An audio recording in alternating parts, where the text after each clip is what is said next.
Demon Slayer has become, without question, one of the top anime out there. No matter what you may think of it, it is the pinnacle of shonen anime right now. It's an anime that has an unparalleled ability to balance all of the things people really look for in an anime. Really briefly here, if you're not familiar with the story of Demon Slayer, it follows a boy named Tanjiro growing up in the Taisho era of Japan, which is from about 1912 to 1926. Early 1900s, when Japan is slowly modernizing, coming out of being a feudal power to becoming a growing, industrialized, modern society. And I gotta say, I really love this setting here, this kind of slow modernization of Japan. It's really interesting. Another anime I really love in this time frame is Golden Kamuy. They have this really nice capturing of a very specific time in Japan. I'm not gonna get into it too much, but I would love more anime in this time frame. But anyway, Tanjiro is a boy who is living out in the middle of the woods with his large family, and then one day he goes to town to sell some charcoal, which is his business, and then returns the next day to find that his whole family's been murdered except for his little sister Nezuko. Nezuko has been turned into a demon, a creature with immense strength and an irresistible urge to eat human flesh. Through the power of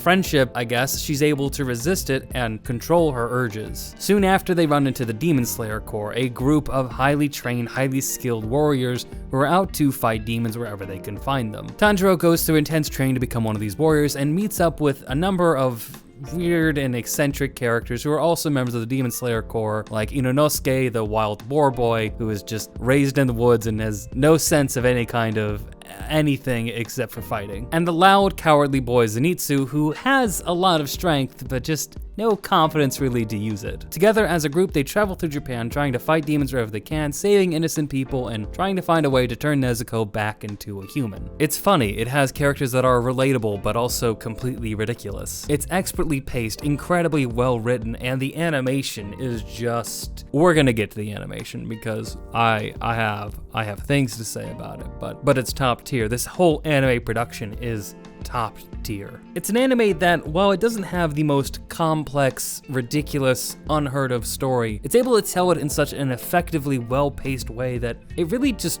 works. And pacing is one of the things I think is the key to Demon Slayer's success. This should be pretty obvious, but one of the most important factors in telling a story is not the story itself, but how you tell it. And Demon Slayer's great at not really having a lot of downtime in its story. It doesn't feel like it's incredibly breakneck paced, like everything's happening one after another and you never have time to breathe. But it also doesn't allow its story to stretch out into multiple episodes that just don't feel like anything is progressing. For years upon years, this has been the bane of shonen anime, from Dragon Ball Z having fights upon fights of just stalling out action, to One Piece, which is filled with monologues and episodes of just characters staring each other down, and of course dreaded filler arcs that have nothing to do with the main story, don't feel like they really progress anything at all, and just feels like the characters spinning their tires with villains that don't really mean anything. This severe lack of pacing that you find in a shockingly high amount of shonen anime really helps rob it of all the power of its story, all the momentum of its story, which Demon Slayer doesn't have a problem with. Its first season takes little time at all jumping into the main parts of the story, main parts of the action, while still making you feel like you've built up and understand the characters that you're with. You understand the world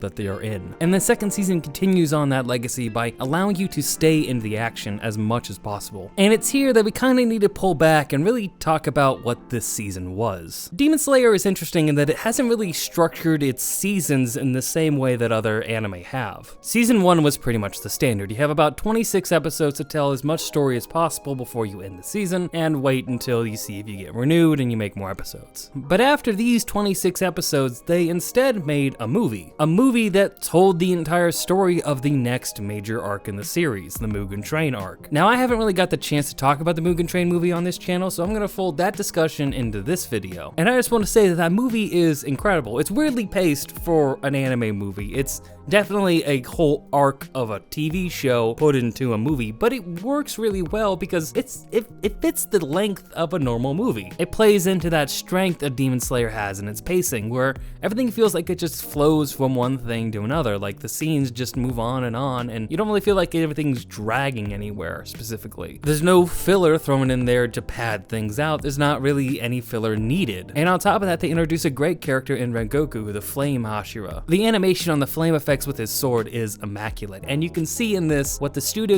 UFO table has really been excelling at, which is blending 2D animation with 3D animation. On an anime rundown I did a while back on this channel, I had a brief discussion about Demon Slayer Season 1 and my thoughts on it. And one of the things I pointed out there was that UFO table, the animation studio behind everything here, has been doing an immaculate job at blending 2D and 3D animation in ways that other studios just hope they could ever be like. And they take that blending to another level in the Mugen Train movie. Now, there are some weird textures, some weird movements that I don't think really fully work. But overall, and in the anime industry, it's exceptional, and it adds a whole new layer of ability that UFO table has in animating out their combat. Their fight scenes can be more experimental, more fast-paced, more zooming and moving around open spaces. There's a dynamic flow to their action that other anime just aren't able to match. Only studios like, say, MAPPA or WIT are able to come close to this right now. And then once the movie came out, it made a whole bunch of money, everyone was excited, and they couldn't wait to see what was coming in Season 2. But when Season 2 was finally announced, there was a bit of apprehension because the Mugen Train Arc was the first up on the block, which I think confused some anime fans because we already had the movie, why does it need to be adapted into the TV show now? And then we get after that the next arc, the Entertainment District arc. Though I'd argue that this actually does make a whole lot of sense. It can't be weird, especially if you're not living in the current moment. If you're, say, someone who comes to the anime a few years down the line, it's a little awkward to tell people, okay, first you have to watch Season 1, then you have to watch this anime movie, which in a lot of cases, anime movies aren't really canon, so people don't search out anime movies to continue a story. With the culture around anime movies, it's not really something a lot of people would think to do. And then after you watch this anime movie that's part of the canon, then you have to come back to Season 2. That just feels awkward for people. But it also did a second thing. It shortened down what Season 2 was going to be. The Mugen Train Arc was split up into 7 episodes, the first episode being an introduction to Rengoku the Flame Hashira, and the next 6 episodes being a breakdown of the Mugen Train Arc movie just into 6 parts. And then once that was complete, we went to the Entertainment District arc. Now the Entertainment District arc is interesting, and when this arc was starting, I had a little bit of a fear that there would be a dip in quality. Now again, Season 1 was a high-level, quality anime production, but there is more budget and focus that goes into a movie like Mugen Train, and my fear was that when you adapt that and put movie-quality animation into a series, into a season, and then move into, another part that is not a movie, that is, just a normal adapted show, my fear was that there'd be a little bit of a dip in quality in there, but those fears were unfounded. The story, again, kept a really nice, tight pacing. Now, there are officially 11 episodes in the Entertainment District arc, though it's kind of misleading because the first episode is basically 2 episodes, so it's more like 12, but it's 11, even though if you count the runtime for this season, it's basically that of a 12-episode arc for any other kind of anime, but here it's 11, it's fine, don't worry about it. And in those 11 episodes, it doesn't waste a lot of time getting right into the meat of the story, right into where the action is, while also giving a nice needed relief and breath of fresh air from the Mugen Train Arc movie, which again was basically 6 episodes straight of just intense action. This is what I mean about Demon Slayer's great pacing. It's not just that it's fast-paced, it's that it's well-paced. It is going at a good clip. It's going through its story, it's not taking too many breaks, but it gives you just enough breaks to, soak in what you're enjoying right now. Now, I won't spoil anything for the Entertainment District arc, but it continues Demon Slayer's strong track record of having incredible fight scenes, amazing animation, a perfect blend of 2D and 3D animation. Like, this arc looks insane. Especially when you get to later parts of it, I'm not going to show it here for you because it's spoilers, I'm not going to show you. But the blending of 2D and 3D animation and just 2D animation in general is crazy. It's crazy. It's movie quality animation in a TV anime. I've never seen anything have this high level throughout it. I've seen a lot of anime that have moments that are incredible, that look amazing, but this is throughout the entire season, throughout all of the 11 episodes. And that consistency is the key, along with an amazing soundtrack. Demon Slayer has probably one of my favorite soundtracks right now in shonen. It's very good at emotionally affecting you, drawing you into these moments, building up and swelling its music at just the right time. Action scenes also have a lot of variety, with a bunch of different characters with different styles and, a mixing of fights, and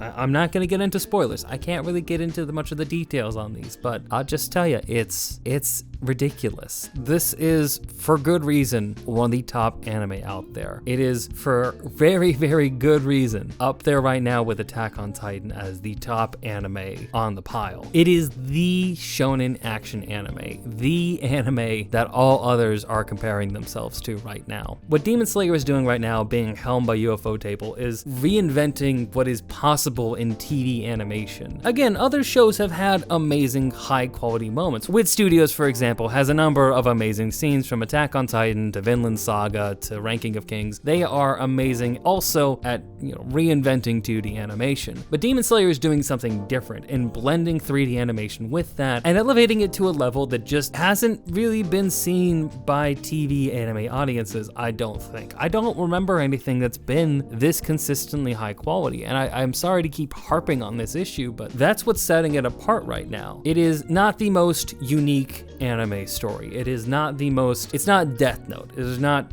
that many twists and turns and, intrigue going on here, but it's able to tell its story effectively. It's able to tell its story with perfect pacing, incredible music, insane action. It's able to tell its story with memorable characters that, fuel all these scenes, fuel the comedy, fuel everything that's been going on. It's going very strong, and it has the community around it that it has because of this strength, because of all of these strengths that I've brought up here. So right now, if you're not watching Demon Slayer, then, maybe you're not into action anime, which, I understand that. It's not for everybody. But if you are, watch Demon Slayer. Do yourself a favor.